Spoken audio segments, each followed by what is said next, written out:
I'm Barbara Burgo. I am the chair and clerk of the newly formed Cape Cod, Cape Verdean Museum and Cultural Center. Some of you have seen me before or heard of me before. Many months ago, I had Candida Rose here with this, what is hopefully going to be a continuing monthly or bi-monthly forum of guest speakers from the community here in Falmouth and Mashpee. On behalf of the Cape Cod, Cape Verdean Museum and Cultural Center, I would like to present today's guest. We have been away for a while because we know COVID and we've been wearing our masks and social distancing, but this is okay if we're a little closer together because this is my niece, Corrie. I was going to say Burgo, same last name, but Corrie Burgo Green. Corrie, welcome. Thank you. Thank you, Aunt Barbara. So tell the audience why I'm so excited to have you here. You tell them what you are doing here in Falmouth. So I am a board member of the Cape Verdean Club of Falmouth. I'm the entertainment president as well as the treasurer for the Cape Verdean Club, and I've been involved with them for over 4 years now. Also a newly member of the Cape Cod, Cape Verdean Museum, and I'm happy to be a part of that in your endeavors and to share with that, as well as to say that we're looking forward to hopefully the building that is going to be available soon in Falmouth for the museum and for what is going to be to come. Excellent. Thank you for that. We're hoping soon. We were almost there. We've gotten lots of support from Falmouth, and social distancing is necessary. But this is also necessary to get some real important information out to our audience, our local audience, and we thank Bill and Mashpee Cable TV. They've been so great as hosts with us. The information we're trying to share this month is what everyone's sharing about racial inequities, about the disparities, about what you know as a local person living here in the Mashpee, Falmouth area. Tell us a little bit about the initiative you're working on right now. So currently with the Cape Verdean Club and others in the community, we're working on a Speak Out, which we decided to call a call to action, that we're going to bring on July 25th at the Cape Verdean Club. It's at 1 o'clock in the afternoon, and we are inviting guests from the community to listen, and we'll have speakers that are going to talk about their experiences here on the Cape with racial inequalities, injustices, the system of the schools, and what things we don't find that are relevant to all histories, especially Black history, especially with minorities and people of color on staff. So we're looking to start this actually platform of speak outs and calls to action that will also incorporate calls for police reform, calls for education review and reform, housing, healthcare, all the levels that we feel are important venues for Mashpee and all of Cape Cod. Excellent. Excellent. Warms my heart because you know Auntie Barbara has been working on these kinds of initiatives for, God, I hate to say almost 50 years now, okay? And I was hoping by now things would have been so much better for you, our next generation. You're almost as old as my daughters. I didn't want this for you. Tell me some of the things. You mentioned that years ago you had an issue with your son. Just give us a little brief about how old he was and about what happened. No names. So my son was 14 years old and well known in the community, in the schools and on the sports fields. And he was at a restaurant in town. And there was an incident that happened inside the restaurant. Him and his friends, which were some white friends, some Native friends, all variety, and they were asked to leave the restaurant, which they did, and the police were outside, of course, when they came out. I recall that my son, I guess, was asked to move away from the situation where somebody was being talked to by the police. He wanted to express that this person wasn't involved and he didn't want to see his friend get in trouble. So he interceded and the police asked him to stand back. away. And when he didn't stand far enough away, he was actually addressed and taken by his arm, thrown against the police cruiser. He was told by the police to stop resisting, and out of nowhere, he was now under arrest for something that he didn't even do but try to have a conversation. When you got the call at home to say that your son was arrested, how does it make a mom feel, being the mom of a black child? Angry was my first reaction, utter anger that this would be happening within my town where I grew up. And I grew up in this town since, 1975. And I raised my kids in this town for a reason, because I love Mashpee. The experience that we had was from a police officer that was not from our community. He was not aware of the boys or any of those that were involved, so they treated him as if he was, a criminal for making a conversation. So I was beyond angry and upset and scared, even a little bit. Yeah. So I'm not trying to get into that, because that was a few years ago, get into the legalities of it. What I wanted to just bring that out initially for was to show that this current climate of fear and anger and hurt, protecting our young children. I have 2 daughters, as you know. You're the daughter of my brother-in-law. Don't think it is at all just the boys, because I have worried about my daughters and all of our daughters as well for many, many years. But I hear you've invited the police to this forum. So now you mentioned that it's at the Cape Verdean Club. Tell us what the address of the Cape Verdean Club is. So we're located at 126 Sandwich Road, and it's T-Ticket, or what we call East Falmouth. So we've been on that street actually for almost 80 years, since 1940. 1940.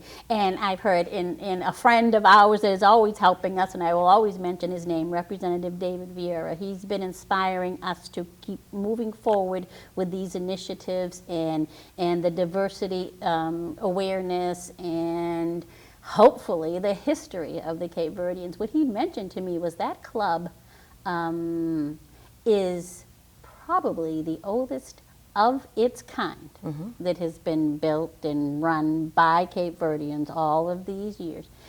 Social club is what it started out with, probably the oldest of its kind in America. That's what I've been told as well. So I've been told, and we're researching that to be sure, but I think at least it might be the oldest of its kind in Massachusetts. So that's an honor. So now that we've got that down, tell me what the police said when you offered to invite them to come to the club.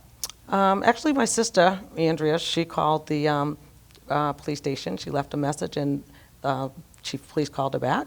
The secretary told her that he had got the message, and he called her back, and she spoke with him on what we were planning to do and how we wanted to have a march from the Cape Verdean Club over to the administrative office location in Falmouth.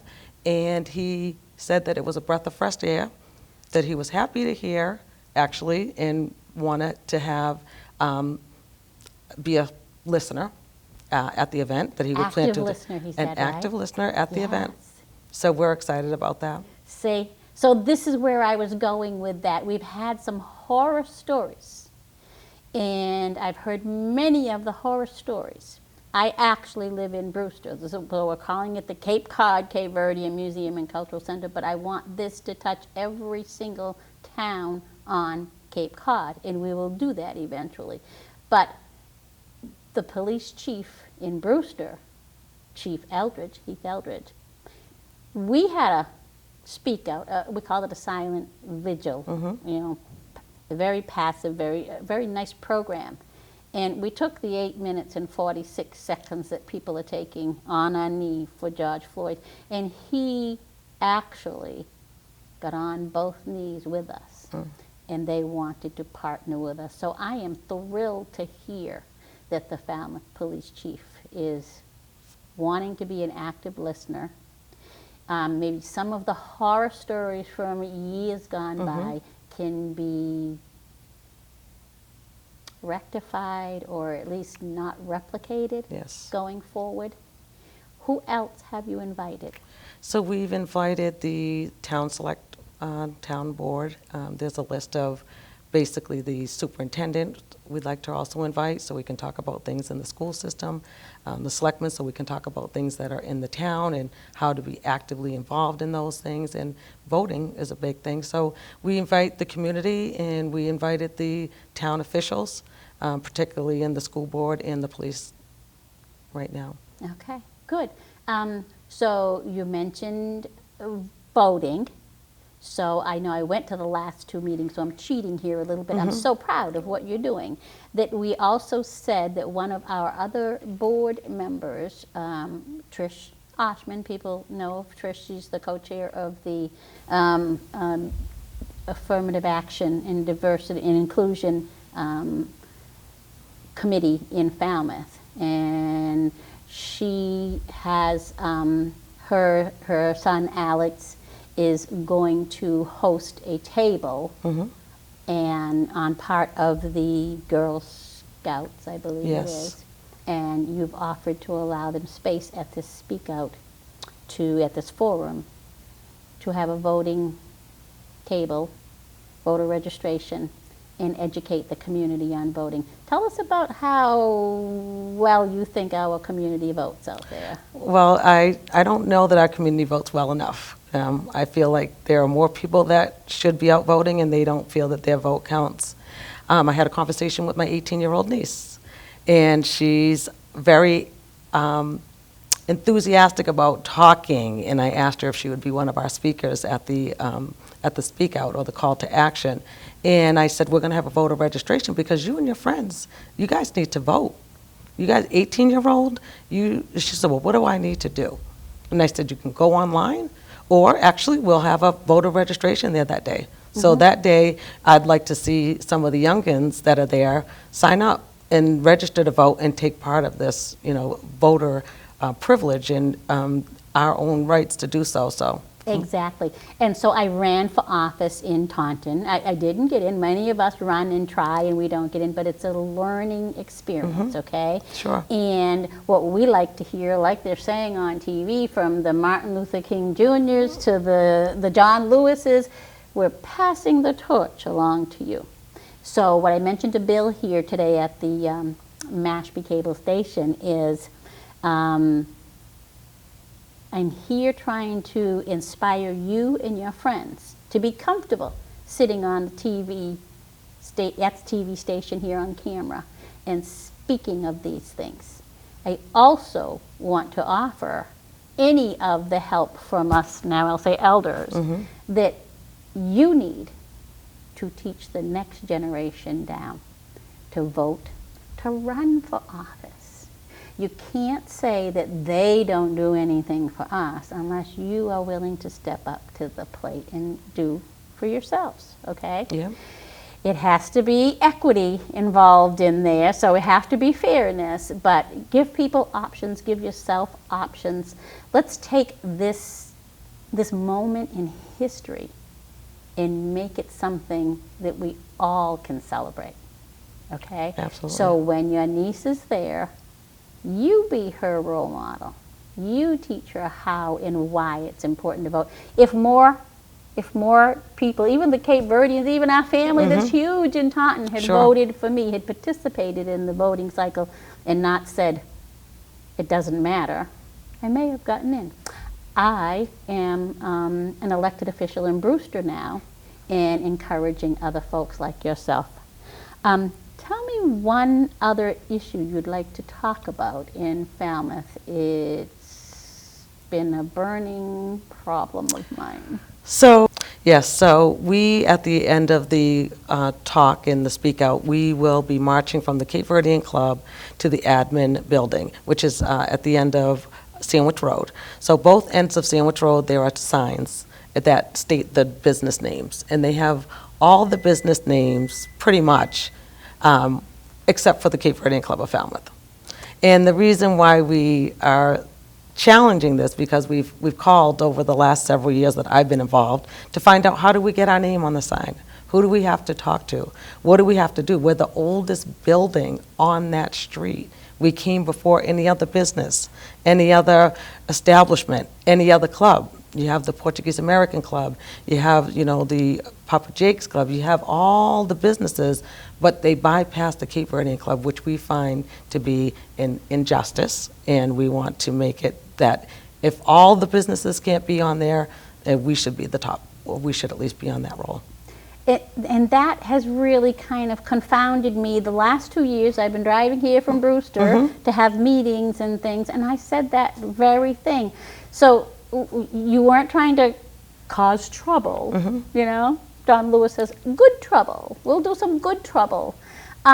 If the Cape Verdean Club is a historic organization here in Falmouth, it really did even bother me that you've got all these organizations, businesses listed on those. They're beautiful white signs at the end of Sandwich Road on both sides. Both sides, yeah.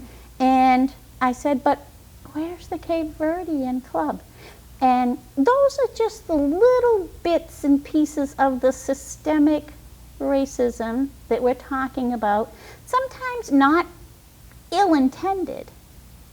But for somebody like me, who's a cultural anthropologist, and I've been to Cape Verde 3 times. I'm starting a museum and cultural center.